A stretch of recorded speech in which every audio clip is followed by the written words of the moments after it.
Eh bien, merci Kumiko et Jean pour ce film sur les tout débuts de ce projet que tu vas nous présenter, Kumiko.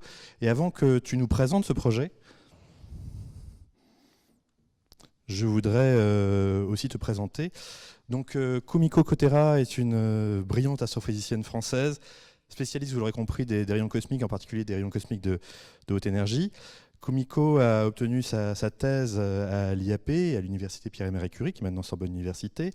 Et cette thèse, tu l'as passée en 2009 sur le thème des rayons cosmiques de haute énergie. Tu as passé ensuite 3 ans aux États-Unis. Tu as été dans des universités assez prestigieuses, comme l'Université de Chicago et bien sûr le Caltech, en tant que chercheuse postdoctorale. Et ensuite, tu nous es revenu avec un poste permanent CNRS, que tu as toujours, et on est très content. Donc tu fais partie depuis 2014, et donc 2 ans après ton retour en France, d'un des responsables du projet Giant Radio Array for Neutrino Detection, GRANT, qui s'intéresse donc aux neutrinos de haute énergie. Et puis je voudrais noter aussi que quand je dis que Kumiko est une brillante astrophysicienne, c'est vrai et c'est connu, puisque tu as reçu en 2016 la médaille de bronze du CNRS, qui est une des principales récompenses du CNRS pour ses plus brillants éléments.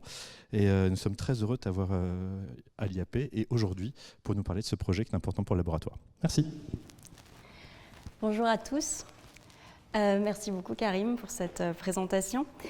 Alors, après ce très beau film de Jean Mouette, je vais essayer de vous présenter plus en détail le projet GRAND et vous expliquer comment on compte dévoiler le ciel en neutrinos de ultra haute énergie à l'aide de notre expérience. Mais avant de vous parler de neutrinos, il faut que je vous parle de rayons cosmiques. Alors, les rayons cosmiques, ce sont des noyaux atomiques, comme des protons ou des éléments plus lourds, comme du fer. C'est de la matière qui nous constitue et on en reçoit environ 1 kg sur Terre par an. Comme ce sont des particules peu massives, on en reçoit donc 10 puissance 27 environ par an. Alors, parmi ces rayons cosmiques qu'on reçoit sur Terre, il y en a certains qui nous arrivent avec des énergies absolument colossales et on les appelle les rayons cosmiques de ultra haute énergie. Si on regarde le flux, c'est-à-dire grossièrement le nombre de ces particules qu'on reçoit sur Terre en fonction de leur énergie, ici, vous voyez qu'à relativement basse énergie, on a beaucoup de flux, beaucoup de rayons cosmiques qu'on reçoit, et à très haute énergie, ultra haute énergie, on en reçoit très peu. On reçoit environ 1 particule par kilomètre carré par siècle. Et pour les particules de relativement basse énergie, on sait à peu près d'où elles viennent. Donc on sait qu'elles viennent probablement du Soleil, de l'intérieur de notre galaxie. Énergie intermédiaire, on a de plus en plus de preuves que les rayons cosmiques nous proviennent toujours de l'intérieur de notre galaxie, de restes de supernovae. Donc ce sont des étoiles massives qui ont explosé et qui nous ont envoyé donc, des rayons cosmiques par les restes de cette explosion. Et enfin, aux ultra haute énergie, on a toujours une grosse inconnue, donc on ne connaît toujours pas l'origine de ces particules de ultra haute énergie. Alors quand je dis ultra haute énergie, à quoi est-ce que ça correspond ? C'est des énergies de 10 puissance 20 électronvolts, c'est-à-dire 10 joules environ. C'est une énergie macroscopique. C'est l'énergie qui correspond à celle pour chauffer une tasse de thé, ou bien l'énergie d'une balle de fusil, ou encore l'énergie d'une balle frappée par Roger Federer. Vous allez me dire, en fait, c'est nul.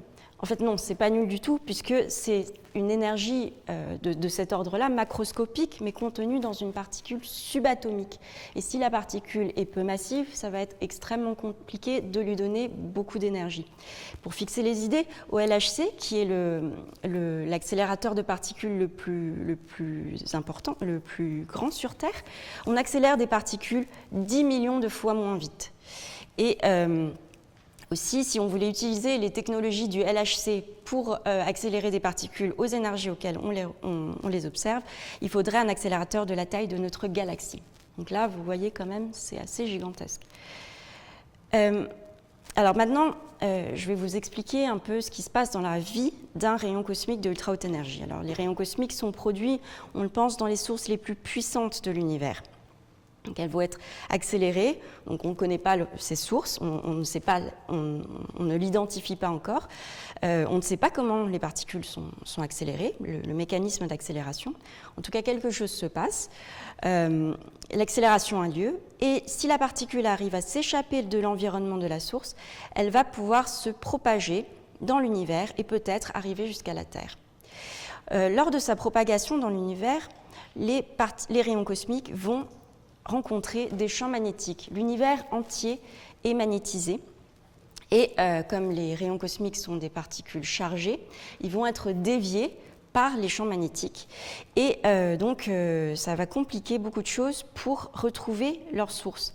C'est-à-dire que si on regarde dans la direction d'arrivée d'un rayon cosmique, en fait on ne trouve pas la source puisque la source peut être complètement ailleurs parce que la particule a été déviée par les champs magnétiques. Ce n'est pas du tout la même chose que lorsqu'on regarde une source lumineuse comme une étoile, on regarde dans la direction d'arrivée des photons, de la lumière, on retrouve l'étoile, on retrouve le soleil, on retrouve une lampe.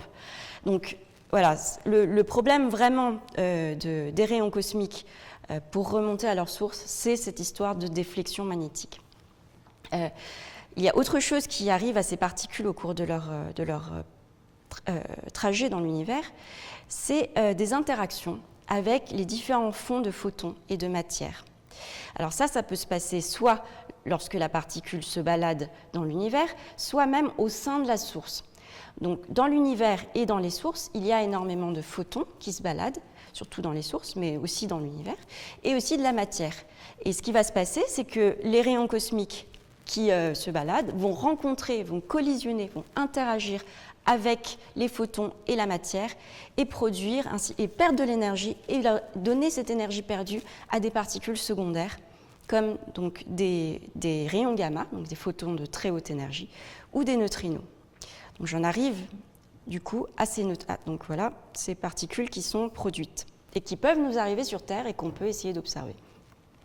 Donc j'en arrive à ces neutrinos. Les neutrinos, ce sont des particules de masse très faible, 10 milliards de fois plus légères que les protons, et qui interagissent très faiblement. Donc, pour vous donner un ordre d'idée, chaque seconde, là, vous êtes traversé par 100 milliards de milliards de neutrinos. Or, il faudrait que vous viviez 100 ans pour avoir une chance pour qu'un neutrino interagisse avec votre corps. Donc ça veut vraiment dire que la probabilité d'interaction est très faible pour les neutrinos. Les neutrinos sont produits par radioactivité, que vous connaissez, mais aussi par d'autres interactions dites nucléaires, où par exemple vous avez un rayon cosmique, un proton, qui interagit avec un autre proton de la matière, ou bien avec un photon ici, à la place du P, et vous auriez donc une interaction entre ces deux particules qui va produire des particules secondaires, dont une particule qu'on appelle un pion. Et ces pions vont donner naissance à un neutrino et à un muon. Et ce muon va se désintégrer et produire d'autres neutrinos. Donc à partir de cette interaction entre un rayon cosmique et soit de la matière, soit des photons, vous vous retrouvez avec plusieurs neutrinos. Et c'est comme ça que dans l'univers, on peut produire ces neutrinos secondaires. Et ces neutrinos sont très importants pour essayer de remonter à l'origine des rayons cosmiques de ultra haute énergie. Parce que, premièrement, ce sont des particules neutres et ils ne sont pas défléchis par les champs magnétiques, contrairement aux rayons cosmiques. Donc grâce à ces neutrinos, on va pouvoir remonter tout droit à la source des rayons cosmiques de ultra haute énergie. D'autre part, j'ai dit tout à l'heure que les neutrinos interagissent très peu. Ça veut dire qu'ils vont pouvoir se propager très longtemps dans l'univers sans interagir. Et ça veut dire qu'ils ne vont pas perdre de l'énergie et donc ils vont pouvoir arriver de très loin. Et donc on va pouvoir sonder l'univers très longtemps grâce à ces neutrinos. De la même manière, on va aussi pouvoir observer très profondément dans les objets denses, puisque les neutrinos arrivent à s'en échapper même si la matière est très dense, ce que ne peut pas faire des rayons cosmiques ce que ne peuvent pas faire les rayons cosmiques ou les photons. Donc on va pouvoir sonder l'intérieur des objets. Et enfin, les neutrinos nous donnent une signature très claire de la présence de rayons cosmiques, puisque ce sont leurs particules filles. Et les astrophysiciens s'intéressent vraiment aux neutrinos parce que c'est un autre messager de l'univers. C'est un messager de l'univers qui n'est pas de la lumière. Lorsque la majorité de l'information qu'on a de l'univers provient de la lumière, c'est vraiment très intéressant d'avoir un autre canal d'observation. C'est comme si vous vouliez comprendre un objet ici et vous pouvez le voir et en même temps vous pouvez l'écouter, vous pouvez le sentir, le goûter, donc utiliser tous les sens pour pouvoir comprendre un objet. Donc c'est exactement ce qu'on essaie de faire là. On essaie de sonder les objets les plus puissants de l'univers grâce à différents messagers. Et en plus, le neutrino de très haute et de ultra haute énergie va être un messager clair de l'univers violent, des sources violentes qui explosent, des jets qui sont envoyés par des radiogalaxies. Enfin, c'est vraiment les objets les plus violents qui les produisent. Donc c'est pour ça que c'est un messager privilégié pour nous, astrophysiciens des hautes énergies. Les neutrinos, ils existent sur différentes gammes d'énergie, donc à basse énergie, à très haute énergie. À très haute énergie, en fait, on les a détectés récemment avec l'observatoire IceCube au pôle Sud, donc, quand je dis récemment, donc c'était en 2013 qu'on a détecté pour la première fois des neutrinos de très haute énergie, de 10 puissance 15 électronvolts, donc là c'est déjà pas mal. Depuis, donc, on continue à en détecter, on en a aujourd'hui plus d'une centaine, donc c'est vraiment une nouvelle fenêtre qui s'est ouverte récemment. Mais une fenêtre qui est encore close, c'est au-delà de 10 puissance 15 électronvolts, le territoire des neutrinos de ultra haute énergie, qui reste encore inexploré. Et c'est un territoire extrêmement intéressant puisqu'on a une garantie que ces neutrinos de ultra haute énergie existent. En effet, je vous l'ai dit, les rayons cosmiques de ultra haute énergie existent puisqu'on les observe. Or, ces rayons cosmiques de ultra haute énergie, en se baladant dans l'univers, je vous ai expliqué qu'ils vont interagir avec les photons du fond diffus et ils vont produire donc des neutrinos secondaires. Et ça, c'est obligé d'arriver en fait. Entre la source et la Terre, il y aura forcément des interactions avec des photons qui baignent l'univers. Donc à ce moment-là, qu'est-ce qui va se passer ? Le rayon cosmique va donner 5% de son énergie au neutrino. Et 5% de 10 puissance 20 électronvolts, c'est plus que 10 puissance 18 électronvolts.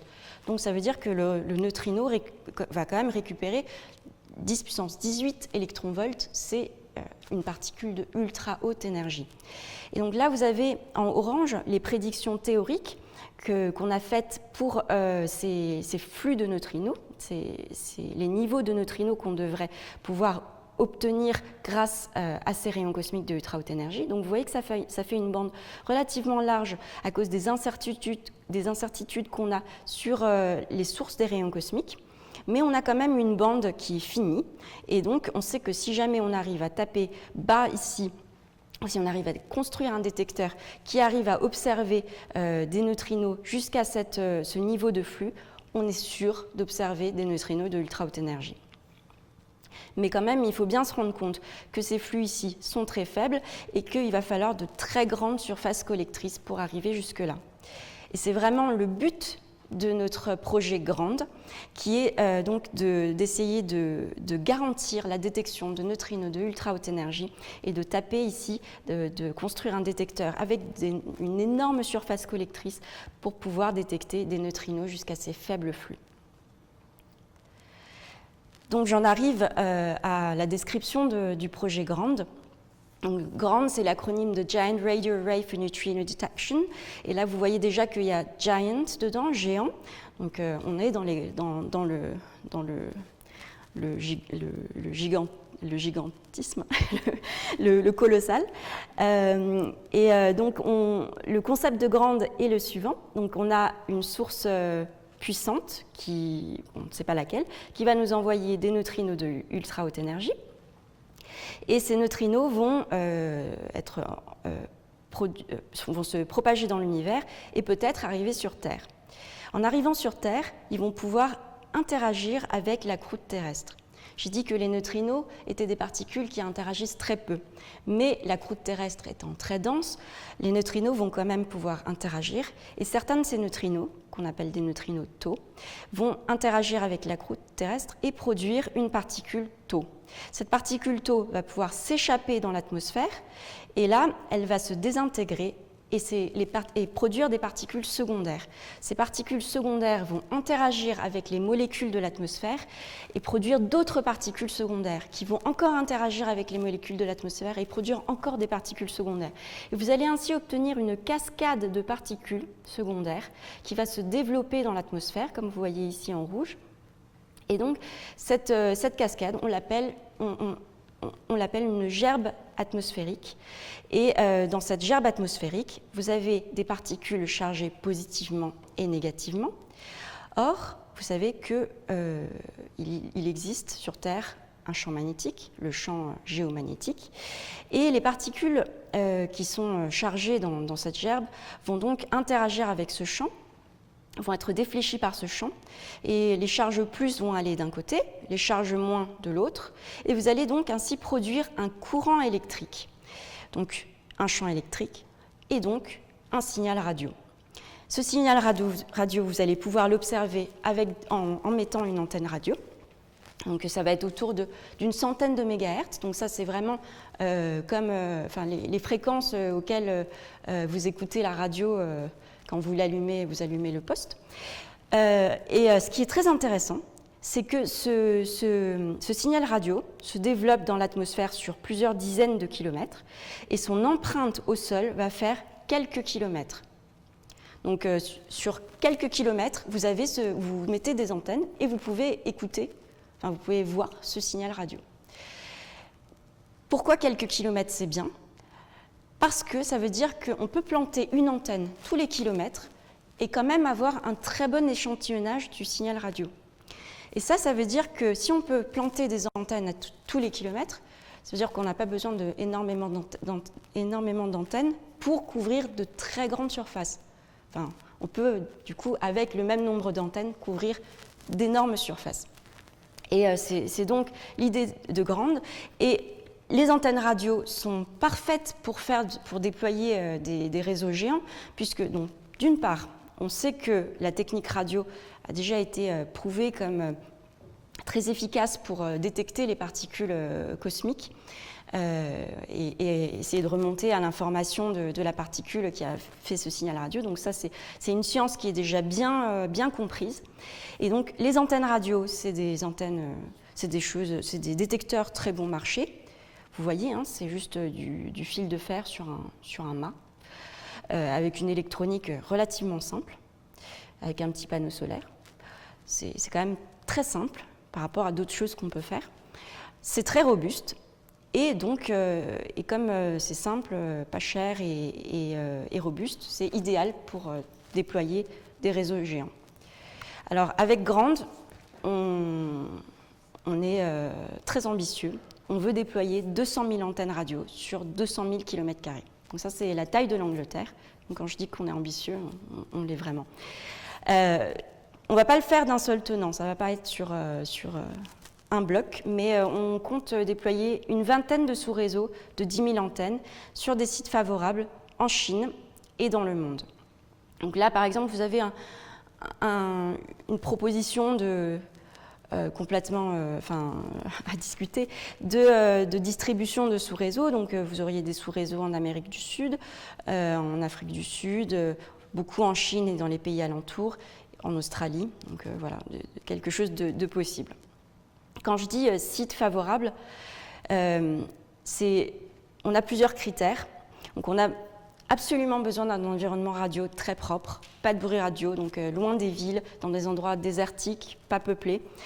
Et on a aussi besoin d'un environnement physique un peu particulier. Vous avez vu qu'on a besoin d'une première montagne ou d'une petite colline pour faire...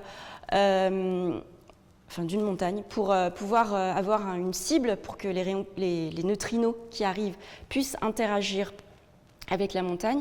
Mais on a aussi besoin d'un écran de l'autre côté pour pouvoir récupérer le signal. Donc voilà, ça c'est des premiers critères. On a aussi besoin que l'accès soit relativement simple pour l'installation et la maintenance. Et enfin, on aura d'autres considérations de l'ordre politique. Donc jusqu'à présent, on a fait environ 70 mesures sur une douzaine de campagnes de mesures et c'était très positif puisqu'on a vu que quasiment tous les sites sur lesquels on a fait des mesures étaient très propres en radio. des sites sur lesquels on peut vraiment travailler. Par contre, on a d'autres problèmes. Par exemple, dans le Yunnan, ici, on avait une végétation très dense, donc pas très propice à l'installation de nombreuses antennes. Ici, en Mongolie intérieure, on n'a pas tellement de montagnes, donc c'est aussi compliqué pour cette question de topographie. Et après, ici, on a un site qu'on aime beaucoup,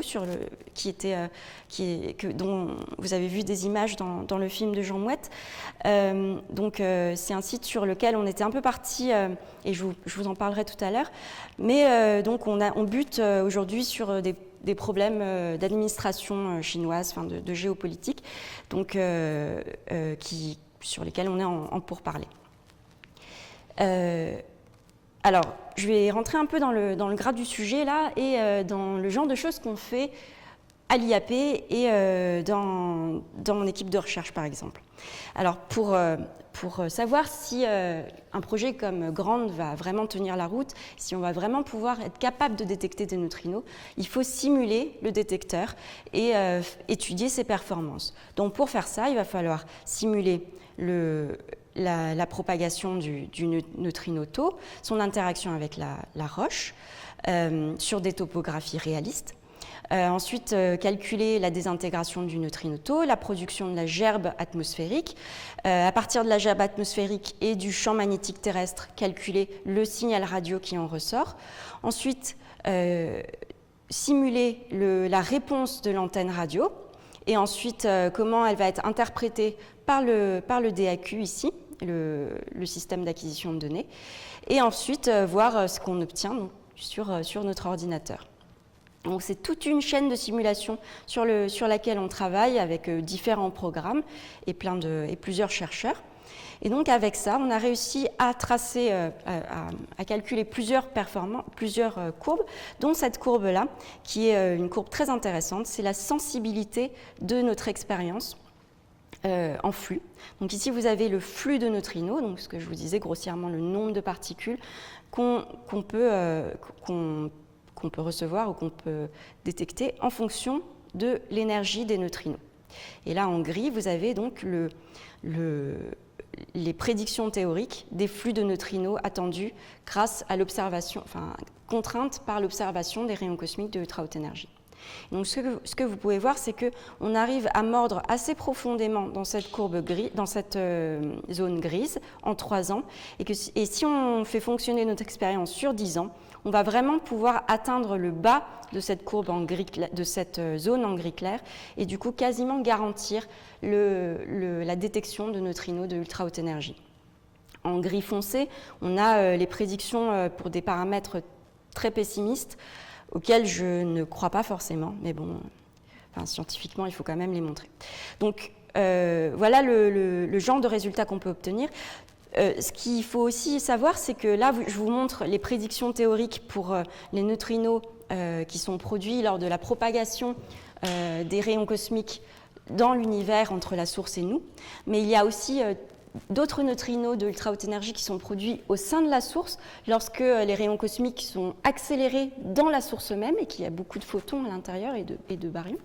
Et ces flux de neutrinos qui sortiraient directement de la source, en fait, seraient beaucoup plus importants et arriveraient ici. Alors ça, ce serait très intéressant parce que si c'était le cas, on tablerait vraiment sur la détection de centaines de neutrinos. Et en plus, cerise sur le gâteau, GRAND va avoir une résolution angulaire vraiment très très bonne, c'est-à-dire qu'on va pouvoir pointer très précisément dans le ciel la direction d'arrivée de ces neutrinos. Ça veut dire qu'on va pouvoir identifier très précisément ces sources et du coup faire vraiment de l'astronomie neutrino de ultra haute énergie, regarder des objets violents en neutrinos. Et ça, ce serait quelque chose d'absolument nouveau. Donc ça, c'est vraiment le premier but de GRAND, mais GRAND a aussi d'autres objectifs scientifiques, comme faire de la physique des neutrinos, donc physique des particules, détecter des rayons gamma de ultra haute énergie, mais aussi faire de la radioastronomie, en observant par exemple, en cherchant des sursauts radio rapides. Et donc ça aussi, c'est toute une communauté qu'on va pouvoir irriguer de résultats. Évidemment, réaliser ce projet GRAND, on va devoir lever plusieurs défis techniques. Et le plus gros défi, dont Olivier Martineau parlait dans le film, c'est la détection autonome de signaux radio. C'est vraiment le Graal de la communauté radio aujourd'hui. C'est quelque chose qu'on aimerait vraiment faire et qu'on n'a pas encore réussi à démontrer jusqu'à présent. Alors l'idée, c'est la suivante. Donc jusqu'à présent, toutes les manips de radio, toutes les expériences de radio qui ont fonctionné jusqu'à présent, qui ont détecté des rayons cosmiques, puisqu'on n'a jamais détecté de neutrinos encore en radio, toutes les manips qui ont détecté des rayons cosmiques avec la technique radio, l'ont fait avec des antennes radio et un autre détecteur, comme des cuves d'eau à l'observatoire Pierre-Auger ou des scintillateurs. Ce qui se passe, c'est qu'on a une gerbe de particules qui arrivent, donc un rayon cosmique qui arrive, qui produit une gerbe, et là, les cuves d'eau, les scintillateurs vont dire « Ok, on a détecté une particule ».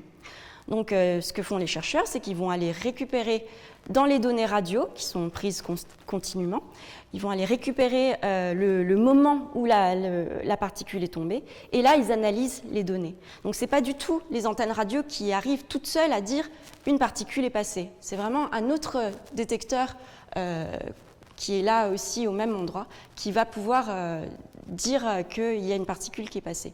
Sauf que nous, on voudrait vraiment se débarrasser de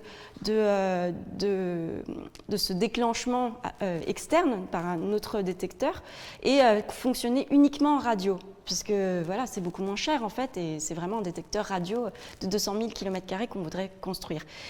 Et pour ça, donc, le challenge, c'est que arriver à détecter des signaux radio avec des antennes toutes seules, c'est très compliqué parce que, comme le disait Olivier, on baigne dans du bruit radio ambiant tout le temps, partout. Même dans le désert le plus reculé, on a quand même du bruit radio. Et donc, il va falloir qu'on ait une discrimination très très efficace entre les signaux radio qui proviennent des particules et les bruits radio humains, pour pouvoir faire fonctionner notre expérience. Et donc ça, c'est pas facile. Il y a une expérience qui a été faite par Olivier Martineau qui s'appelle Trend, qui a montré que ça allait être probablement possible, mais pour ça, il va falloir construire une électronique bien adaptée et donc vraiment travailler sur la technique vraiment le hardware. Et c'est ce qu'on est en train de faire avec le prototype Grande Proto 300, dont vous avez vu le film, sur lequel vous avez vu le film, qui va être notre banc de test pour la validation technique de Grande. Donc voilà, ça c'est le gros morceau, mais évidemment dans le long terme, on aura aussi des gros défis techniques à relever, en particulier concernant l'ampleur de notre projet, les 200 000 antennes. Souvent, on nous demande, mais comment est-ce que vous comptez déployer et faire tourner 200 000 antennes sur 200 000 km²? Ça va coûter super cher. Qui va payer? Est-ce que vous n'allez pas avoir tout le temps des dysfonctionnements sur toutes ces antennes, puisqu'elles sont si nombreuses? Alors, notre approche, telle qu'on l'imagine, c'est qu'on va avoir une approche très différente des expériences de physique classiques. On voudrait avoir une approche industrielle. Donc 200 000 antennes, c'est énorme, et du coup ça peut intéresser les industries. Donc on a quand même déjà commencé à parler avec des industriels, et quand on leur parle de ces 200 000 unités, tout de suite ils tendent l'oreille et ils sont prêts à mettre des équipes de R&D sur le développement de certaines pièces. Et du coup, si on passe par l'industrie, on peut avoir un cahier des charges très précis et du coup avoir des taux de dysfonctionnement très faibles. Et la preuve, c'est que, par exemple, quand vous regardez les antennes de téléphone, les lignes électriques avec les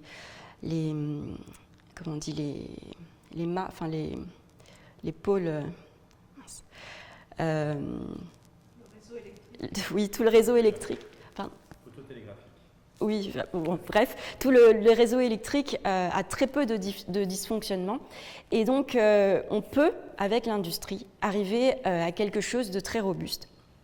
Et Un autre exemple, c'est que l'électronique actuelle dans Grande Proto 300 ressemble à ça, donc une carte avec plusieurs composantes. Mais du coup, on peut avoir des problèmes de connexion au niveau des composantes, des choses comme ça. Ce qu'on n'aurait pas si on développait une carte dite ASIC, où on crée une empreinte qui coûte 10 millions d'euros à développer, mais une fois que l'empreinte est faite, chaque carte va coûter 10 euros, et cette empreinte, donc cette carte, elle est d'un seul tenant, donc là on n'a plus du tout de problème de connexion, et c'est hyper robuste. Donc si on passe sur des choses comme ça, et qu'on développe des choses en série, on peut avoir quelque chose de très fiable. Donc évidemment, c'est à étudier beaucoup plus en détail dans les étapes ultérieures, mais il y a ces perspectives-là pour nos phases grandes, nos phases finales. Alors voici le plan d'attaque pour Grande. Donc aujourd'hui, on est en train de travailler sur la phase de prototype Grande Proto 300, de 300 antennes. Mais dans les années 2025, on compte élargir ce prototype en 10 000 antennes. Donc, avec 10 000 antennes, on sera capable, donc avec 300 antennes, on ne pourra pas avoir de neutrinos, puisqu'on sera beaucoup trop petit pour être sensible aux neutrinos, mais on pourra voir des rayons cosmiques. Et je vais vous expliquer que ça va être très intéressant scientifiquement aussi.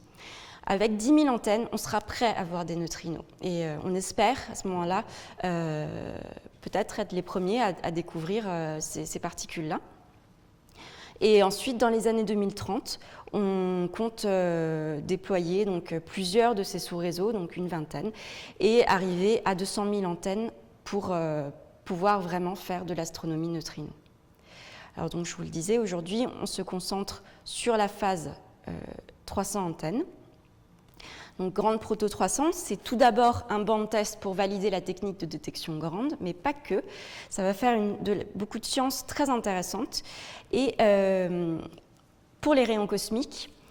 Et pour ça, en fait, la science sera encore plus enrichie si on déploie, en plus des rayons, des antennes radio, un détecteur hybride, donc avec des cuves d'eau ou des scintillateurs. Donc là, ça ne va pas être des scintillateurs et des cuves d'eau pour faire du déclenchement, pour dire qu'il y a des particules qui sont passées, mais juste pour enrichir la science et pour avoir donc une information complémentaire, puisque les antennes radio vont détecter toutes seules les particules, vont avoir une certaine information, vont en fait mesurer la composante électromagnétique de la gerbe, et les détecteurs de particules là, vont pouvoir mesurer en particulier la composante muonique, les muons qui sont à l'intérieur de cette gerbe.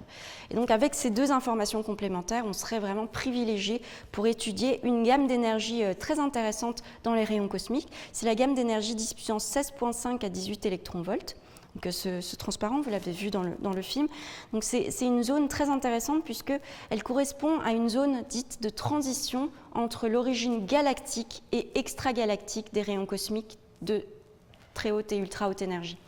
Alors ça, c'est le spectre, le flux des rayons cosmiques en fonction de l'énergie, un peu comme vous avez vu dans mon tout premier transparent, mais c'était en pente, on l'a redressé pour le mettre un peu plus à plat.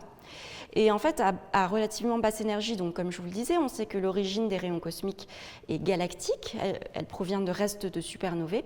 Et à ultra haute énergie, on a des mesures, en particulier de l'observatoire Pierre-Auger, qui nous montre que l'origine des rayons cosmiques à ces énergies-là est extragalactique, c'est-à-dire que ça vient d'au-delà de notre galaxie par des sources qu'on n'a pas encore identifiées. Et donc, entre ces deux origines, entre ces deux morceaux, il y a une région de transition. Et les régions de transition, c'est quand même très très intéressant. C'est un endroit où il y a quelque chose qui se termine, quelque chose qui commence, et donc ça regorge d'informations sur ces deux origines. Donc c'est vraiment ça qu'on voudrait mesurer. Et ce qui est compliqué aujourd'hui, c'est qu'on n'a pas forcément d'expérience qui couvre toute cette zone. Enfin, c'est donc une expérience comme Grande Proto 300 qui arriverait à avoir des informations en plus avec des canaux complémentaires, ce serait super pour étudier ces rayons cosmiques-là. Donc l'installation de Grande Proto 300 est en cours, donc on a bien avancé. On a une antenne qui est déjà bien conçue, on démarre et qui a déjà été testée aussi. On démarre la phase de production, on a des géométries déjà un peu en phase préliminaire, mais on a déjà on commence à converger sur des géométries pour la distribution d'antennes. On a une électronique qui est prête et qui va entrer aussi en phase de production. Il nous manque juste un site de déploiement sur lequel on a un peu de mal à converger dû au Covid qui a ralenti les choses et à cause de problèmes un peu avec l'administration chinoise. Donc on a un site qu'on aime beaucoup, dont je vous ai parlé tout à l'heure, sur lequel on a un soutien local très fort. Alors c'est ce site-là ici. Donc ici vous avez Beijing, voilà la Chine. Et donc pour aller jusqu'à ce site, on va jusqu'à Beijing. Ensuite on vole en avion jusqu'à une ville qui s'appelle Dunhuan, qui est une ville touristique assez connue sur la route de la soie. Ensuite on a 3 heures de route en voiture jusqu'à un village qui s'appelle Lenghu, qui est ici. Et ensuite 2 heures sur des pistes en 4x4 jusqu'à ce site ici. Donc quand je dis qu'on a un soutien local très fort, c'est vraiment un soutien au niveau de la province du Qinghai ici. Et donc on a été très bien accueillis. Les personnes, les autorités locales ont très envie de nous voir nous installer là, puisqu'ils sont en train de construire dans la région un pôle en astronomie. Ils ont déjà construit 3 observatoires dans le coin. Et en plus, donc, il n'y a pas de projet industriel sur le long terme dans le coin, ce qui garantit la propreté en radio. Et donc, parce que c'est une ancienne région pétrolière qui n'a pas forcément d'autres ressources, donc ce serait aujourd'hui leur objectif, c'est de développer ce pôle astronomie. Bon, après, c'est un peu compliqué parce que, vu les tensions aujourd'hui avec la Chine, les étrangers sont de moins en moins les bienvenus, donc c'est assez compliqué d'obtenir des accès à long terme pour les étrangers. Et donc c'est là-dessus qu'on est en pourparlers aujourd'hui, mais bon, on espère converger très rapidement pour pouvoir déployer nos antennes dès le début de 2021. Alors aujourd'hui, donc Grande a 70 collaborateurs environ de 10 pays. Là, vous avez une carte qui vous montre les contributions des différentes équipes internationales. Donc vous voyez qu'en particulier l'IAP est très impliqué dans la définition des objectifs scientifiques, mais aussi beaucoup dans le développement de tout ce qui est simulation et préparation de l'analyse de données. Vous avez l'électronique qui est faite aux Pays-Bas, les détecteurs de particules pour Grand Proto 300 qui sont étudiés à Penn State aux États-Unis. Il y a Xidian University en Chine qui produit les antennes et qui les conçoit. Et le management du site est fait, le site de déploiement est fait par le NAOC, donc l'Observatoire astronomique national de Chine à Beijing. Alors vous voyez que Grande est un projet au long cours, puisqu'on compte déployer 200 000 antennes dans les années 2030. Et aujourd'hui, on en est dans notre première phase de prototypage. On espère vraiment déployer nos antennes dès l'année prochaine. Et on espère aussi que la suite des étapes va très bien se dérouler pour donc pouvoir comprendre les sources les plus puissantes de l'univers, puisque voilà, c'est l'objectif premier de Grande, d'observer le ciel en neutrinos de ultra haute énergie. Donc je vous laisse avec une petite bibliographie si vous voulez en savoir plus sur notre expérience, et je vous remercie pour votre attention.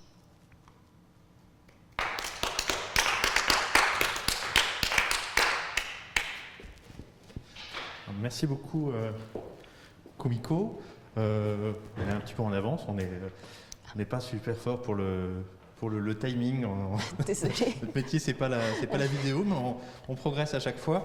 Je parlais super vite en fait. Non, c'est pas grave, tout le timing est toujours compliqué à faire. Donc on va profiter pour poser beaucoup de questions du coup, et on va commencer par par les questions des internautes.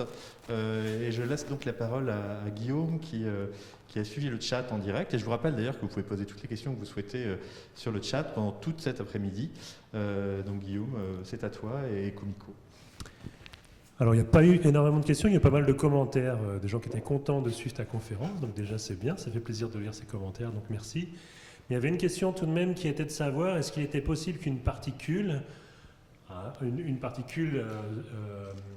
se ionise, tu as dit qu'elles étaient neutres, est-ce qu'elle peut être ionisée pendant son parcours, une particule ou un ion? Alors un neutrino c'est difficile de l'ioniser, mais une particule par exemple, quel type de réaction peut se produire pour qu'elle ne reste pas neutre, puisque tu as dit que c'est important qu'elle reste neutre, pour pas qu'elle soit déviée.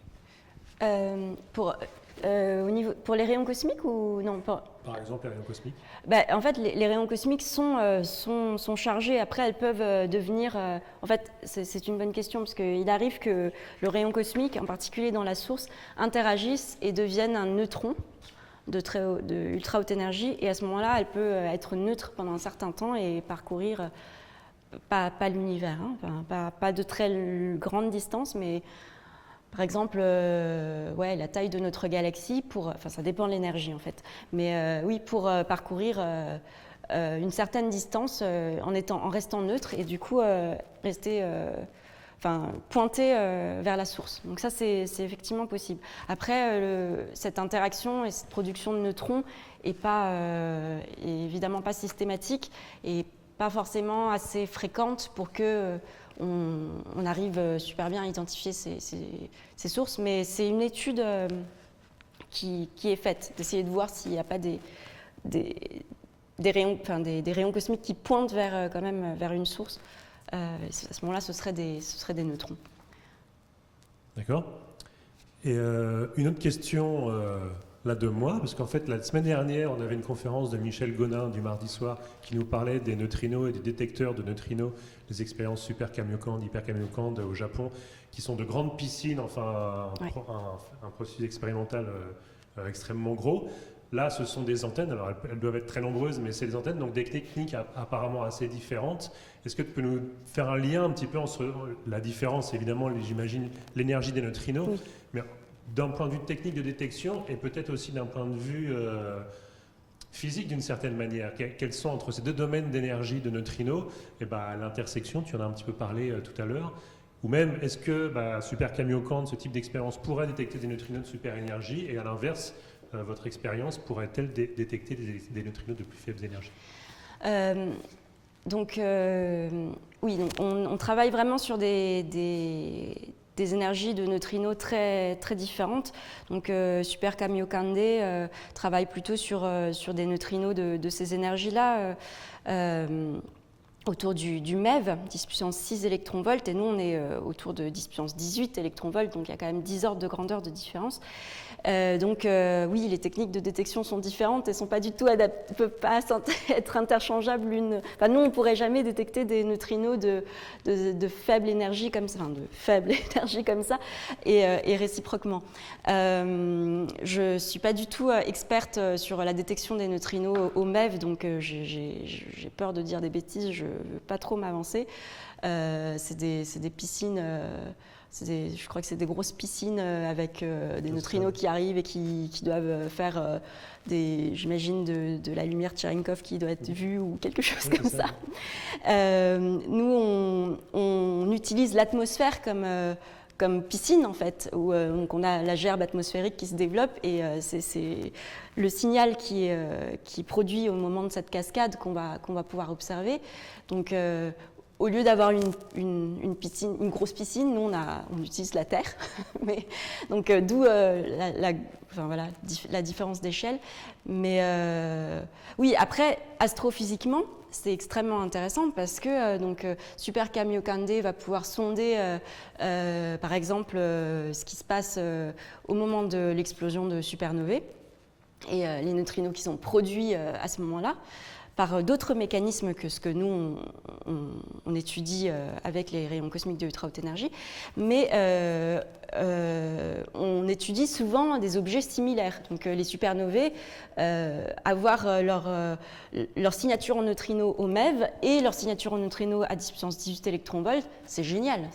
Ça nous donne deux façons de comprendre un même objet. Donc voilà, en ce sens-là, oui, c'est complémentaire. D'accord. Il y a des questions qui commencent à arriver là, notamment il y a une qui apporte très concrètement la détection des neutrinos grâce à 10 000 antennes en réseau. Je crois que la question peut-être c'est aussi, là tu as dit que vous commencez avec juste quelques antennes, vous allez faire 300 dans votre prototype, oui. Et vous avez besoin de 10 000. En gros 10 000, est-ce que c'est le seuil qu'il faut pour pouvoir espérer détecter? En dessous de 10 000, c'est pas possible de détecter ces neutrinos de très haute énergie? Oui, alors c'est une très bonne question. Donc 10 000 antennes, donc là je vous remontre le flux théorique des neutrinos produits par la propagation des rayons cosmiques de ultra haute énergie. Et donc vous avez la sensibilité pour grande 200K, donc 200 000 antennes, et 10 000 antennes ici en violet. Et vous voyez qu'avec 10 000 antennes, on arrive à peine à toucher cette région grise. Par contre, on pense que, ce que je vous disais, il y a d'autres d'autres mécanismes pour produire les neutrinos au sein de la source, et ces neutrinos produits directement par la source vont probablement être vont avoir des flux beaucoup plus importants. Et à ce moment-là, avec 10 000 antennes, on pourrait voir quelques neutrinos. Donc, on n'est pas du tout à faire de l'astronomie neutrino avec des centaines de neutrinos, mais on pourrait... là, le but avec 10 000 antennes, c'est d'avoir le premier neutrino de ultra haute énergie, ou quelques neutrinos de ultra haute énergie. Donc, c'est un peu... Vous voyez, il y a d'autres expériences qui essaient d'arriver jusque-là aussi. Et tout le monde vise cette zone-là parce qu'on pense que ce serait un bon endroit pour voir les quelques premiers neutrinos, quoi. D'accord, donc c'est 10 000 pour en détecter un ou quelques-uns. Voilà. Et pour avoir une idée de leur direction, de l'endroit d'où ils viennent, il faut passer à combien de détecteurs? En fait, 200 000. Non, il faut... On a fait des études qui montrent que pour pouvoir avoir une idée pour pouvoir identifier des sources avec des neutrinos de ultra haute énergie, il faut avoir effectivement au moins plusieurs dizaines de neutrinos avec une résolution angulaire très très bonne, donc 0,1 degré, quoi. Donc il faut un détecteur qui soit très bon pour pointer, ce qui n'est pas le cas de tous les projets qui sont en cours. Et quand même avoir une bonne surface collectrice, arriver, je dirais au moins là, mais là, c'est quand même une bonne garantie de faire de l'astronomie neutrino, je pense. Et d'ailleurs, une autre question qui arrive là sur le chat. Chacune de ces antennes, typiquement, c'est quelques milliers d'euros. Si on regarde ton budget global à 200 000, à 200 000 antennes. Donc c'est quand même une certaine somme, mais c'est quand même pas si cher que ça. C'est-à-dire qu'en gros, on a presque l'impression qu'un petit groupe, quelqu'un peut se le payer, voire des amateurs. Alors, est-ce qu'il y a des possibilités de sciences participatives avec des amateurs qui pourraient contribuer, ou des petits groupes d'astronomes amateurs, ou des étudiants des universités qui pourraient contribuer significativement avec quelques antennes? Donc déjà, le fait qu'on soit à 500 € l'unité, c'est vraiment parce qu'on passe sur des échelles industrielles, puisque sinon, là aujourd'hui, nos antennes, elles coûtent, je ne sais plus, 3 000, 4 000 € pièce. Donc c'est pas la même chose, voire même plus, je crois, en fait. Oui, ce serait super comme idée, sauf que, comme je vous le disais, on a besoin d'endroits extrêmement propres en radio. Donc c'est pas une manip qu'on peut faire sur le toit d'une école dans une ville.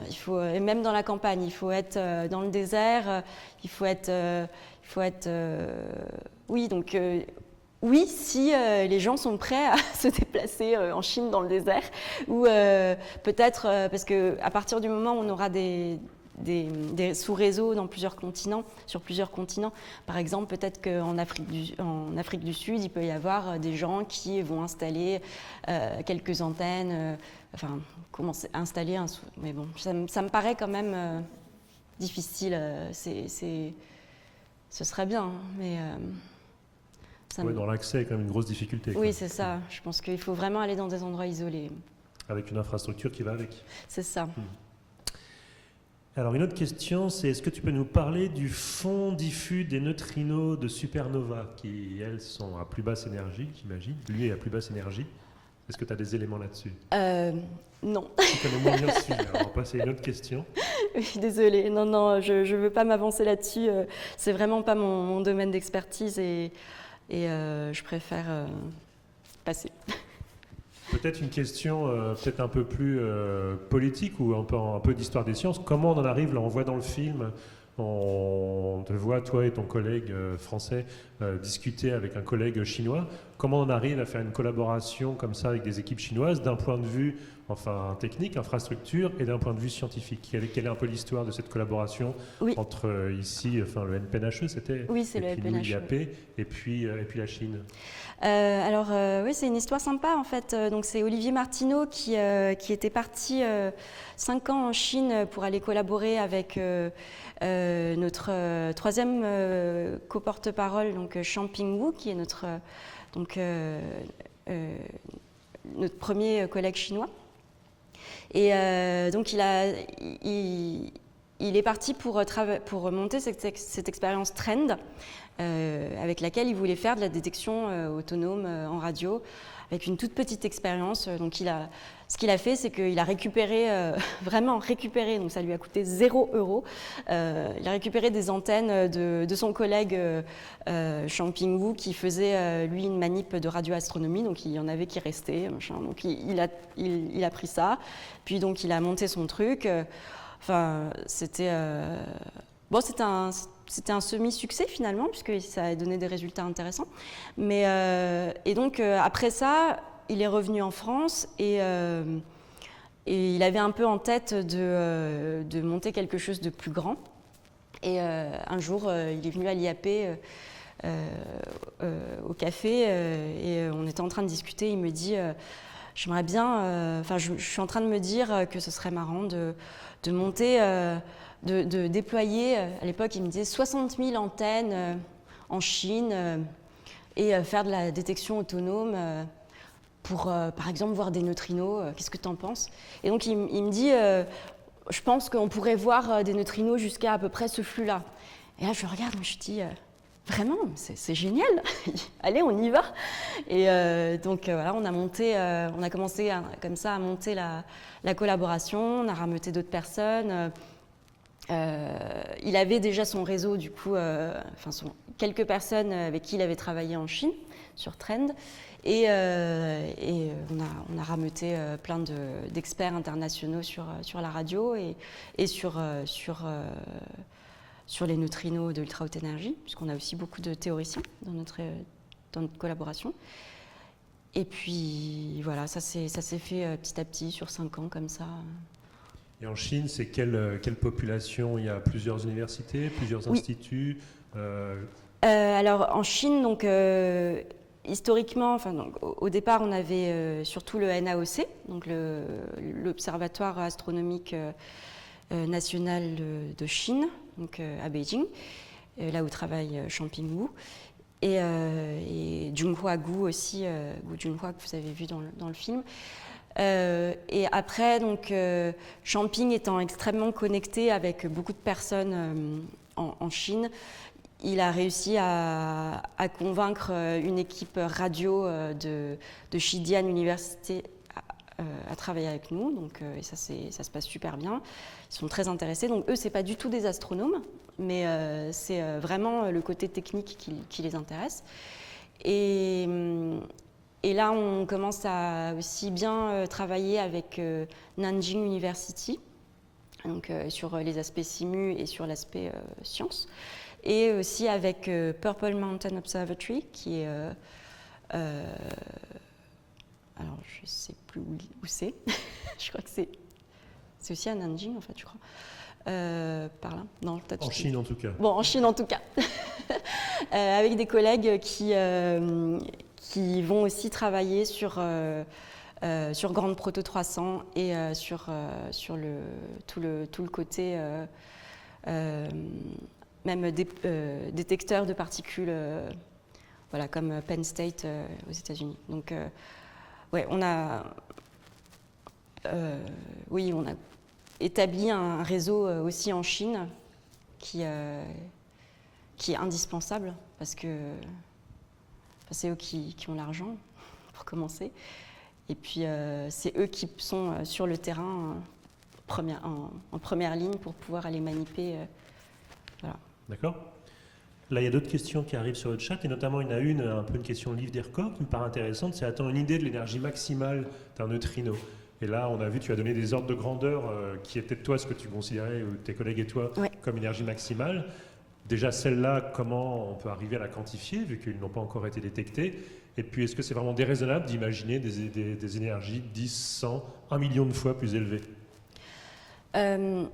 Pourquoi pas, hein. Donc, la contrainte vient du rayon cosmique primaire, qui va donner naissance aux neutrinos de ultra haute énergie. Donc, comme je vous le disais tout à l'heure, la physique des particules nous indique qu'a priori, on récupère environ 5% du rayon cosmique, du nucléon du rayon cosmique pair. Mais après, on ne sait pas si il y aurait d'autres particules encore plus énergétiques que les rayons cosmiques qu'on observe aujourd'hui. À ce moment-là, on peut imaginer qu'il y a des neutrinos de plus haute énergie qui sont produits. Il y a peut-être d'autres mécanismes de physique exotiques qui pourraient produire des neutrinos d'encore plus haute énergie. Voilà. Là, après, c'est du domaine de la physique dite exotique. Donc, c'est vrai que moi, j'ai plutôt tendance à me concentrer sur la physique standard. Et là, à ce moment-là, l'énergie maximale des neutrinos, ce serait un peu moins de 10-20 électronvolts, je dirais, par là, en fonction de où est-ce que l'énergie maximale des rayons cosmiques de ultra haute énergie s'arrête, parce qu'en fait, on ne voit pas le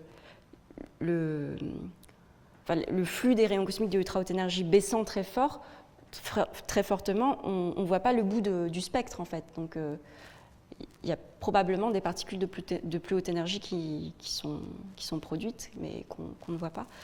Et donc, voilà, les neutrinos, oui, dans cette zone-là, de façon standard et peut-être de plus haute énergie.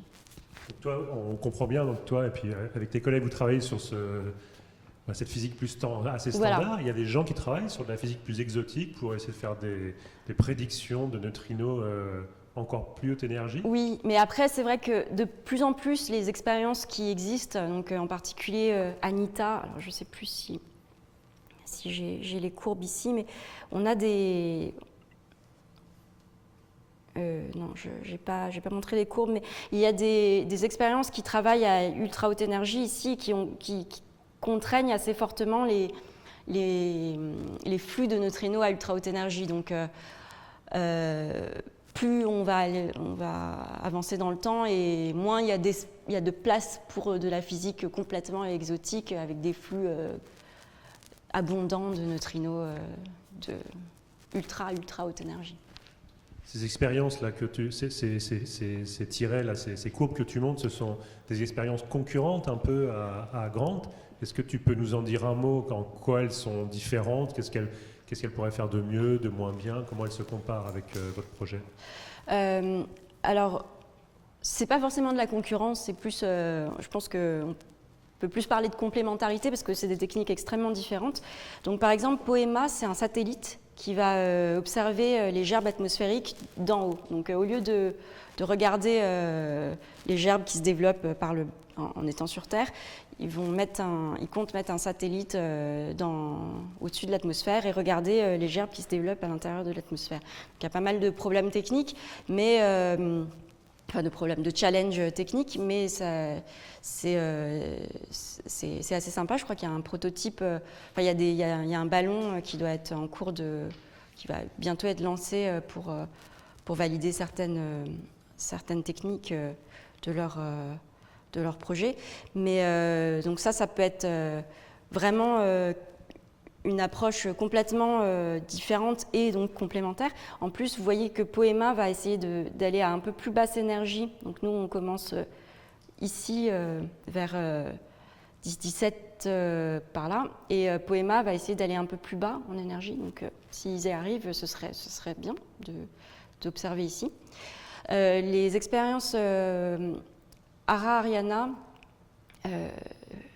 maintenant je crois qu'elles ont été peut-être fusionnées, ou enfin je ne sais pas si elles continuent vraiment à exister en tant que telles, mais c'est des expériences en Antarctique qui vont regarder du signal radio dans la glace. Donc là, au lieu de faire des gerbes atmosphériques dans l'atmosphère avec un signal radio qui est produit par le champ magnétique terrestre, l'interaction des particules avec le champ magnétique terrestre, on va essayer de voir ce qu'on appelle l'effet ascarien, donc une autre signature radio des gerbes atmosphériques, de la propagation de particules, enfin de neutrinos. Donc dans la glace, ces particules peuvent produire ce qu'on appelle donc un signal ascarien qui va c'est une espèce d'effet de Cherenkov, c'est un effet de Cherenkov en fait, qui va pouvoir du coup produire un signal radio que des antennes pourraient observer. Donc ça, c'est des techniques très différentes et encore une fois complémentaires. Et tu as un petit peu évoqué également l'observatoire Pierre-Auger pendant ta conférence. Oui. Comment ça se compare alors là? Alors Auger, l'observatoire Pierre-Auger existe déjà, et lui donc son objectif premier, c'était d'observer les rayons cosmiques de ultra haute énergie, et la surface collectrice, qui est de 3000 km², si je crois, est trop petite pour être sensible aux neutrinos de ultra haute énergie à ce niveau-là. Donc ils ont pu mettre des limites très intéressantes sur les neutrinos de ultra haute énergie, donc avec leur cuve d'eau, et tous leurs détecteurs avec les télescopes à fluorescence, etc. Mais voilà, pour l'instant, ils n'ont pas pu détecter de neutrinos. Ils travaillent aussi sur la radio, donc ils ont tout un réseau qui s'appelle AERA, avec lequel ils ont pu montrer que justement la technique radio était très forte pour identifier les particules primaires une fois qu'on avait le signal radio, mais donc eux, ils travaillaient en combinaison avec les cuves Cherenkov, donc ils n'ont jamais fait de déclenchement autonome en radio. Et il y a une autre manip qui va être intégrée sur le réseau de l'observatoire Pierre-Auger, c'est que sur chaque cuve, ils vont installer une antenne radio pour essayer d'observer les gerbes inclinées. Donc ça aussi, ça va être assez sympa pour faire pour voir les rayons cosmiques très inclinés en radio, mais ça va encore être des rayons cosmiques à cause de la taille du détecteur. D'accord. Une autre question là sur le chat, c'est comment s'assurer qu'on détectera avec votre expérience un neutrino comme ça avec vos détecteurs, et que c'est pas autre chose. Alors tu nous as parlé pas mal du bruit, qu'il y avait beaucoup de bruit parasite, mais est-ce qu'il n'y a pas d'autres particules, d'autres énergies qui pourraient faire pareil, des signatures sur plusieurs kilomètres comme ça, qui seraient à détecter? Tout à fait, c'est une excellente question. Donc notre grand atout, c'est le fait que les neutrinos arrivent par le bas. Donc ils sont obligés d'interagir à l'intérieur de la roche, et ça va les discriminer de beaucoup d'autres choses, dont les rayons cosmiques de ultra haute énergie et les rayons gamma de ultra haute énergie, qui devraient produire des signatures relativement similaires. Parce que c'est vrai que, en fait, je vous ai beaucoup parlé des neutrinos de ultra haute énergie, mais grandes aura aussi pour objectif de détecter des rayons cosmiques de ultra haute énergie en incidence plutôt rasante et des rayons gamma de ultra haute énergie si on arrive à en voir. Donc, et pour faire la distinction entre rayons cosmiques, rayons gamma et neutrinos, l'idée c'est vraiment de regarder sous l'horizon. Donc toutes les particules qui arrivent sous l'horizon, c'est les neutrinos. Et au-dessus, ça va être rayons cosmiques et rayons gamma, surtout rayons cosmiques. Et comme on a une résolution angulaire extrêmement bonne, on va vraiment pouvoir faire une coupure très nette entre ce qui arrive d'au-dessus et d'en dessous. Et là, on aura a priori en fait pas de bruit. Ce sera très très très propre. Dès qu'on voit des choses qui arrivent d'en dessous, c'est des neutrinos. Il y aura beaucoup plus de particules qui arriveront du dessus ou du dessous? A priori, du dessus. Hein. Quel ordre de grandeur? On a un peu une idée ou pas? Vous pouvez voir le flux ici, si vous regardez les rayons cosmiques, vous voyez que ça a quand même plusieurs ordres de grandeur de flux en plus par rapport aux neutrinos. Donc oui, il y aura beaucoup plus de rayons cosmiques de ultra haute énergie, seulement en fait, nos antennes sont quand même bien calibrées, enfin oui, ouais, on verra un peu tout, et puis là on fait le tri entre en dessous, en dessus, et puis ça a priori ça pose pas de problème. D'accord. Peut-être une des dernières questions, on arrive bientôt à la fin. Tu as dit que là vous étiez surtout dans des étapes de validation technique, d'évaluer le bruit, ce genre de choses-là. Est-ce qu'il y a un risque que ça ne marche pas? Vous faites ça, et puis vous vous rendez compte, bah non, en fait, le bruit est trop important, on n'a pas les technologies, on n'y arrive pas. C'est possible, hein. Si ça arrive, on pliera bagage, on fera autre chose. Il y a quand même des enjeux technologiques, des défis qui sont loin d'être évidents. Oui, ça peut arriver. Après, on est quand même très... J'avoue que moi, je suis assez confiante, surtout grâce aux résultats de Trend, qui sont très prometteurs. Et Trend, encore une fois, je vous l'ai dit, c'était une manip à 0 €. Il y avait plein ça n'a pas super bien fonctionné, même si ça a plutôt bien fonctionné, mais ça n'a pas fonctionné au top à cause de plein de problèmes du genre, il y avait des boîtiers qui étaient inondés par la pluie, ou enfin des choses comme ça. Donc des choses un peu bêtes qui ne devraient pas arriver avec une vraie expérience dédiée, conçue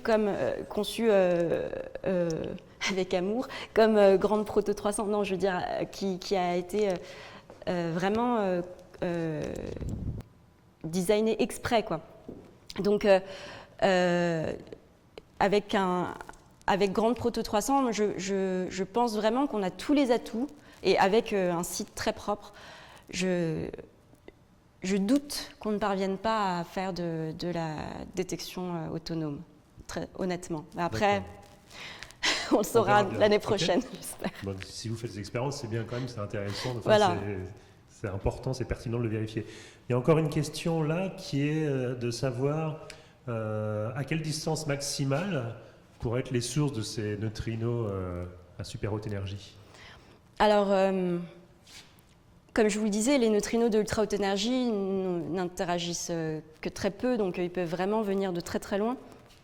Donc, il n'y a pas vraiment de... Enfin, ça peut être des gigaparsecs, en fait, dans l'absolu. Ça reviendrait à l'univers très primordial? Primordial, je ne sais pas, parce qu'il faut quand même que ce soit qu'il y ait des sources qui soient capables d'accélérer les particules aux plus hautes énergies.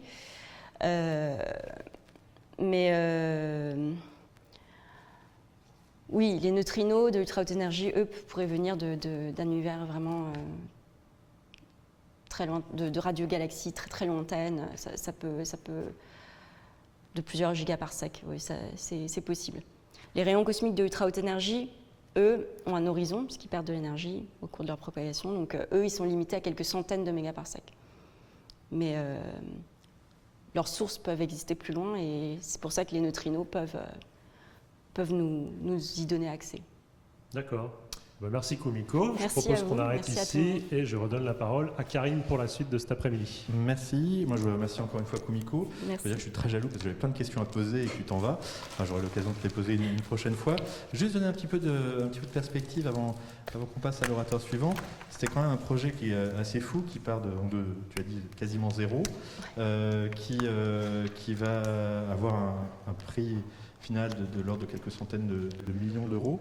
Là, on est en train de parler d'un projet comparable à un projet spatial majeur. Donc c'est quand même une histoire assez folle et je te souhaite tout le succès du monde pour ce projet très ambitieux. Voilà. Merci.